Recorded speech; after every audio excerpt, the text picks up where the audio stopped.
Hey there guys, and welcome back to the channel. So in this video we're going to be talking about some DCU news, and it looks like the Dark Knight has made his first appearance in the DC cinematic universe. In the latest episode of Creature Commandos, we got our first look at the Batman of this universe, which is kind of cool. So we're going to jump into this article, we're going to break it down, have a bit of a talk, and we're going to take a look at a video of James Gunn and what he had to say about Batman's appearance in this episode of Creature Commandos as well. So this comes to us from Cosmic Book News. Batman, Creature Commandos gives us a full look. James Gunn teases Superman team up. So, thanks to the latest episode of Creature Commandos, we get a full look at the DCU Batman. James Gunn explains that the new Dark Knight and teases a team up with Superman's David Corenswet. I want the world's finest. I want an adaptation of the world's finest. I would love to see that on screen. I think that would be all kinds of crazy. Batman, Superman, taking on villains. Oh, it'd be so great. But, I mean, who are they going to cast as the live-action version of this universe's Batman? The fan favorite is Alan Ritchson at the moment. Anytime you see a question popping up on social media, who should play the DCU Batman? Literally every single comment. Obviously, there's a few that aren't saying Alan Ritchson, but like 99% are like Alan Ritchson. We need that. I think his name's Ritchson or Richson. I'm not sure how you say it. Richson, I think. But everybody wants this guy to play him. And when you look at that guy, I mean, the guy is hulking, beasting. And I mean, in his TV show that he's in, Reacher, is it Reacher? I think he's in. He's got the acting chops, he's got the look of Batman, and it's just absolutely crazy how good this guy would be as the DCU Dark Knight, and I really hope they do cast him, but it's very doubtful that they will.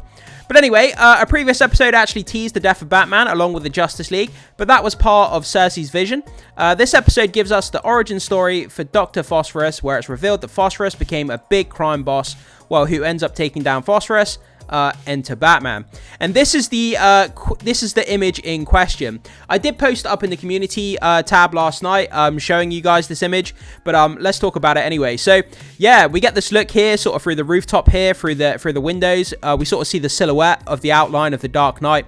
We can't make out any details, unfortunately. It's just a silhouette, but the guy looks pretty beefy, like he looks pretty chunky.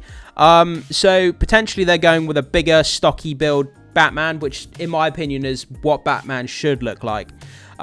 But yeah, I mean, we get this menacing, imposing kind of look. We get this lightning bolt in the background, and I think it's a great first kind of tease look. Obviously, it's not the live action version, it's just the Creature Commando version, but we know that everything that happens in this animated Creature Commando show is going to translate over to live action.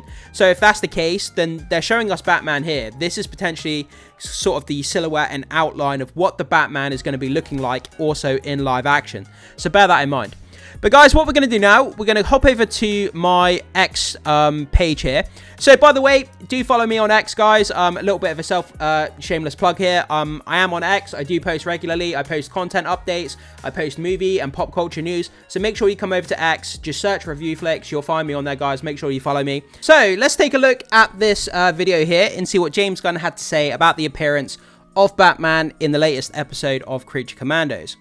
When they first gave it to me, we saw a lot more Batman. And I was saying, I am not ready to commit to that. I'm not. So he's saying that when the animators gave him the episode of Creature Commandos, they had a lot of Batman in there, and he wasn't ready to commit to the design of Batman that they'd put into the show. Because remember, he's coming to live action, so he has to translate the design from Creature Commandos into live action, and he wasn't ready to commit to the designs that they had given him for the Creature Commandos version of The Dark Knight. Not ready to commit to that. I'm not ready to commit to that, so I just like, more silhouette, more silhouette, more silhouette. And I think it.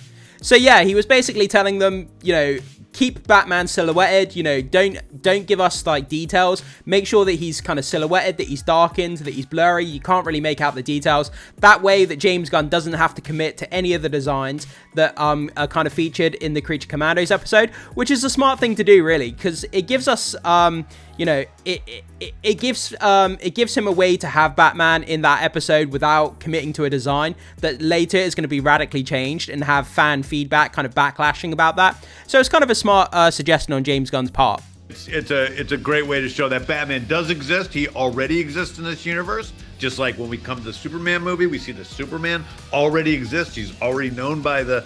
Yep, so it's confirmed that both of these characters, Superman and Batman, already exist within, you know, this DC universe. Their origins, we're not going to be following the origin stories again. We've done that countless times. By now, people know the origin story of these two characters. They're already established superheroes within this universe, so that's a great thing. People in Metropolis. And so, yeah, he's, you know, we don't need to hear the origin story again. So, yeah, that's just a way to introduce that Batman is a part of this universe. He's an important part of this universe, and he has an impact on it, including defeating such pretty dangerous, scary people like Phosphorus.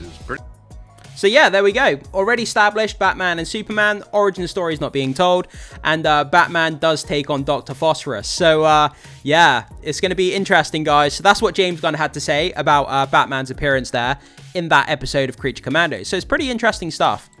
So going down here, saving Batman for live action. So James Gunn spoke with Rotten Tomatoes and revealed originally there was a lot more Batman, but they pulled back on it. So obviously we've already gone through what he just said about more silhouette, you know, more silhouette. That way, where Batman's design is blurred out, he can change it in the future if he needs to. No origin story. Obviously, we just discussed that as well, that we're not following the origin stories. They're already established characters. Batman is important to the DCU. So yeah, just a way to introduce Batman as part of this universe. He's an important part of the universe. He has an impact, including pretty much defeating such dangerous, scary people like Phosphorus, who's pretty tough. Batman taking on Dr. Phosphorus would be mad. To have that in live action would just be insane. Yeah, and I mean, excited for the future. Gunn also confirms that eventually the DCU Batman and Superman will team up. This is the DCU Batman. Listen, I gotta tell you, I just love Batman. I love him. I loved him since I was a little kid. He's one of my favorite characters. I've gone on record in the past when I was at Marvel saying my favorite character is Batman. I love him. You know, we're getting to do great things with him. He's the most popular superhero in the world, and I can't wait for people to see more of them, along with Superman and together. Yeah, I just give it to me. Superman and Batman on screen. I just need to see it.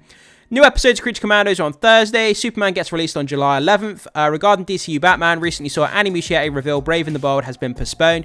Also been rumored that Gunn wants Robert Pattinson as the DCU Batman. The Batman Part 2 also saw a big delay, as the release date has been pushed back to 2027. So, rumored Gunn wants Pattinson as the DCU Batman. That's rumors and speculation. Brave and the Bold, I don't believe it has been postponed. That was rumors that have been proven false. So, plenty of information there, guys. So yeah, there we go. The first look of Batman in the brand new DC universe. Even though it's in animated form at the moment, it still gives us a great outline kind of what this Batman looks like. He looks very beefy. He looks very foreboding. He definitely looks very stocky built, kind of like myself. He doesn't look thin by any means. So, yeah, I mean, this is kind of a cool picture here, and I really like this. It gives us a lot to speculate on. It doesn't reveal too much information, and James Gunn can change this design at a later date. Just giving us a silhouette kind of outlook is a pretty smart decision, I think. But guys, jump into the comment section. Let me know what you think about this first appearance of Batman in the DCU. Do you think it looks cool? Do you think it looks disappointing? And do you think James Gunn was smart to go with a silhouette rather than actually revealing the full look of kind of what the Batman looked like in the Creature Commandos episode? Whatever your thoughts are, guys, jump into the comment section and let me know. Thank you so much for watching, guys. Be sure to hit that like before you leave and become a subscriber of the channel if you haven't already. It goes a long way to supporting the content, and I'd really, really appreciate you doing that, guys. As always, I will see you in the next video.